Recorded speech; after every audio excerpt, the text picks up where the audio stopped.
Good morning student. हम कर रहे थे कारणात्मक पक्ष और हमने कर लिया था सामाजिक और सांस्कृतिक कारण। आज हम करेंगे क्या? राजनीतिक कारण। ठीक है, क्या करेंगे आज हम? राजनीतिक कारण। ठीक है, देखिए राजनीतिक जो कारण होते हैं वो आपको भी पता है राजनीति से संबंधित होते हैं। ठीक है, राजनीतिक कारण मैं आपको एक बार ये अलग से लिख देती हूँ क्योंकि इसमें 4 प्रकार की क्रियाएं आती है। ठीक है, ये थर्ड पार्ट ही रहेगा आपका राजनीतिक कारण। ठीक है, इसमें 4 क्रियाएं होती है जो जिनके कारण प्रवासन होता है जनसंख्या का। पहला आक्रमण,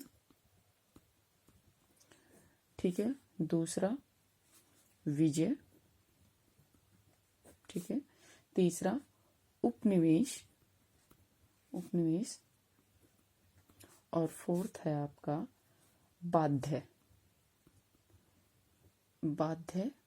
या बलात् प्रवासन, जिसको बोलते बलात् प्रवासन। आपने हिंदी में ये वर्ड सुना होगा।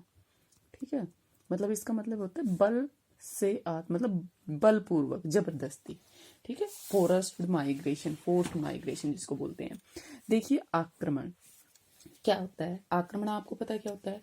तो इतिहास में अगर हम इतिहास की बात करें तो इतिहास में आक्रमण हुए बहुत सारे, और इनके कारण क्या हुआ? जनसंख्या है वो प्रवास कर गई। और इसके बहुत सारे एग्जाम्पल मिलते हैं, जैसे सिकंदर, महमूद गजनवी, मोहम्मद गोरी, बाबर, चंगेज खान, तैमूर। ये जो आक्रमणकारी थे, इन्होंने भारत पर आक्रमण करके जो इन भारत के जो विभिन्न भाग थे उनको क्या कर लिया? अपने अंडर कर लिया, अधीन कर लिया। और उनके जो हजारों सैनिक थे और अन्य लोग जो थे वो क्या हुए? भारत में आकर बस गए, क्योंकि उन्होंने भारत पर अपना अधिकार कर लिया था, तो वो भारत में आकर बस गए। ठीक है, जब यूरोपीय जातियां जब उत्तरी अमेरिका, ऑस्ट्रेलिया और न्यूजीलैंड गई तो उन्हें क्या हो गया? वहां पर सरकारी समर्थन प्राप्त हो गया, मतलब उनको नागरिकता मिल गई वहां की। ठीक है, तो वो भी वहां पर क्या हो गए? प्रवासी हो गए। उन्होंने आक्रमण करके अमेरिका के जो मूल निवासी थे, रेड इंडियंस जो थे, अमेरिका के मूल निवासी, मैंने जब आपको जनजाति पढ़ाई है तो बताया था क्या है? रेड इंडियंस है। तो वो जो थे, तो ऑस्ट्रेलिया के मूल निवासी को क्या बोला जाता है? ऑस्ट्रेलियाइंस। और न्यूजीलैंड के मूल निवासी क्या कहलाते हैं? माओरी। ठीक है, इनको क्या किया? उन्होंने जंगलों में खदेड़ दिया। ठीक है, और खुद उन क्षेत्रों में जाकर बस गए। तो अब ये जो मूल निवासी थे ये कहाँ रहते हैं? जो दूर जंगली क्षेत्र है वहां रहते हैं, और बहुत ही कम संख्या में पाए जाते हैं। आपको भी पता है जो जनजातियां हैं वो बहुत कम संख्या में पाई जाती है। सेकंड आता है विजय।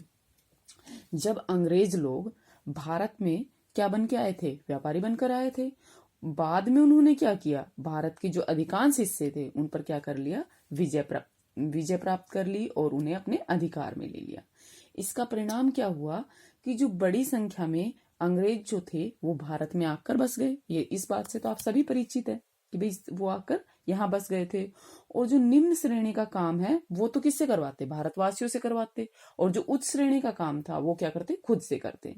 एक बात और बताती हूँ, वो जितने भी ऑफिशियल वगैरह काम थे, जो हैंड राइटिंग का काम था, वो किससे करवाते थे? भारतीयों से करवाते थे, क्योंकि भारतीयों की जो हैंड राइटिंग है वो अच्छी थी। ठीक है, तो जो बाबू वगैरह की नौकरी थी वो कौन करते थे? भारतीय करते थे, मतलब पढ़े लिखे, ऐसे नहीं कि ऐसे ही। ठीक है, और भारत में क्या हुआ? अंग्रेजी जो साम्राज्य था वो स्थापित हो गया, और अंग्रेजी साम्राज्य स्थापित होने के बाद ईसाई धर्म का प्रचार के लिए जो मिशनरी थे, पादरी थे, वो क्या हुए? वो वहां से आकर अंग्रेज कहाँ बस गए? भारत में बस गए। पहले भारत में ये सब नहीं था, लेकिन वो वहां से आकर बस गए। चीन ने क्या किया? चीन ने जो मंचूरिया क्षेत्र है उस पर विजय प्राप्त करके बहुत से चीन वासियों को वहां बसा दिया। ठीक है, और अब चीन ने तिब्बत पर भी अपना अधिकार जमा लिया, और बहुत से चीनी लोग क्या करे? तिब्बत में आकर बस गए। द्वितीय जब महायुद्ध हुआ था उसके पूर्व में मतलब महायुद्ध से पहले जापान ने कोरिया और मंचूरिया पर अपना अधिकार जमा लिया, और बड़ी संख्या में जापानियों ने क्या हुआ? इनमें देश बसा दिया। ठीक है, कहाँ? मंचूरिया और कोरिया में। ठीक है, फिर क्या आता है? उपनिवेश। उपनिवेश क्या होते हैं? जैसे मध्यकाल में क्या हुआ था, जो यूरोपीय जातियां थी वो अफ्रीका, एशिया और दक्षिण अमेरिका इनमें क्या कर लिए, अपने उपनिवेश स्थापित कर लिए। सीधी सी भाषा में आपको मैं बताती हूँ, जैसे अंग्रेजों ने क्या किया था, भारत पर अपना उपनिवेश स्थापित कर दिया था। मतलब जब हम उनके अंडर थे तो किसका उपनिवेश था, अंग्रेजों का उपनिवेश था। ठीक ठीक है। तो इन्होंने क्या किया, ये सिर्फ उपनिवेश भारत में ही नहीं, अफ्रीका, एशिया के और भी भागों में, दक्षिण अमेरिका में इन्होंने क्या किया, अपने उपनिवेश स्थापित कर दिए यूरोपीय जातियों ने। बहुत सारी मात्रा में जो यूरोपीय लोग थे वो इन उपनिवेशों में बस गए। 19वीं शताब्दी और 20वीं शताब्दी के आरंभ के वर्षों में मॉरिशस और अंग्रेजों ने अपने जो मॉरिशस है, गयाना, नटाल, फौजी द्वीप और ब्राजील, इन पर क्या किया, उपनिवेशों में असंख्य मात्रा में भारतीयों को कृषि और उद्योग में कुली के रूप में भर्ती किया। ठीक है। और उनका बहुत अधिक मात्रा में लाभ उठाया, मतलब उनका दमन किया। ठीक है। इन भारतीयों के जो वंशज थे आज भी इन्हीं इलाकों में रह रहे हैं। कहाँ कहाँ, मॉरिशस, गयाना, नेटाल, फौजी द्वीप, इन पर। फौजी नहीं है वो, फिजी द्वीप है। ठीक है। नेक्स्ट आता है बाध्य या बलात् प्रवसन। 18वीं शताब्दी में आपने सुना होगा नेल्सन मंडेला का नाम। वो क्या थे, श्वेत थे, श्वेत नहीं थे, अश्वेत थे। और श्वेत जो काले गोरे की जो एक परंपरा चली आ रही थी, तो क्या किया था 18वीं शताब्दी में, श्वेत जो लोग थे उन्होंने अफ्रीका के जो निग्रो लोग थे उनको अपना दास बनाया और उनसे संयुक्त राज्य अमेरिका में कृषि मजदूरों को काम लेना स्टार्ट कर दिया। ठीक है। जब द्वितीय महायुद्ध हुआ तो नाजा जो जर्मनी के आक्रमण है उससे फ्रांस, बेल्जियम, पोलैंड, इनसे बड़ी ये जो देश थे इनसे बड़ी संख्या में जो शरणार्थी थे वो लोग शरणार्थी बनकर क्या चले गए, बाहरी देशों में चले गए। ठीक है। पराजित जो देश थे, जो जिनकी हार हुई थी, उन देशों से लाखों लोगों को क्या बनाया गया, बंदी बनाया गया, दास बनाया गया। और लगभग 1 करोड़ दूसरे देशों के निवासियों को जबरदस्ती बलपूर्वक जर्मनी में काम करने के लिए उनको मजबूर कर दिया, विवश कर दिया। 1930 के दशक में जर्मनी के आतंक से लगभग 10 लाख जो यहूदी थे वो यूरोप छोड़कर पैलेस्टाइन और अमेरिका चले गए। ठीक है। और लगभग 20 लाख जो पोलैंड वासी थे वो सोवियत जो संघ है, जो रूस है, उसकी ओर प्रवास कर गए। 19वीं शताब्दी में क्या हुआ, जो प्रशांत महासागर के कुछ द्वीप थे उनके वासियों को क्या बनाया गया, दास बनाया गया। और उन्हें जो पेरू है, पेरू आपको पता कहाँ है, दक्षिणी अमेरिका के तटीय देश है, तो पेरू के तटवर्ती द्वीप थे उनमें ले जाया गया। और वहां उनसे जो समुद्री पक्षी होते थे उनकी जो बीट होती थी उनको उठाने का काम करवाया जाता था। तो लगभग 10 लाख रूसी लोग 1917 की क्रांति के फलस्वरूप क्या हुआ, सन्निकट के जो यूरोपीय भाग है वहां पर चले गए, मतलब उनके जो पास पड़ते थे वहां चले गए। द्वितीय विश्व युद्ध के बाद 3 वर्ष की अवधि में, मतलब 3 साल के अंदर अंदर क्या हुआ, जो मध्यवर्ती यूरोप है उसमें लगभग 1.8 लाख करोड़ लोगों ने देश से निकाले जाने के कारण या परिवर्तन के कारण भागकर अंतरराष्ट्रीय सीमाओं को पार किया।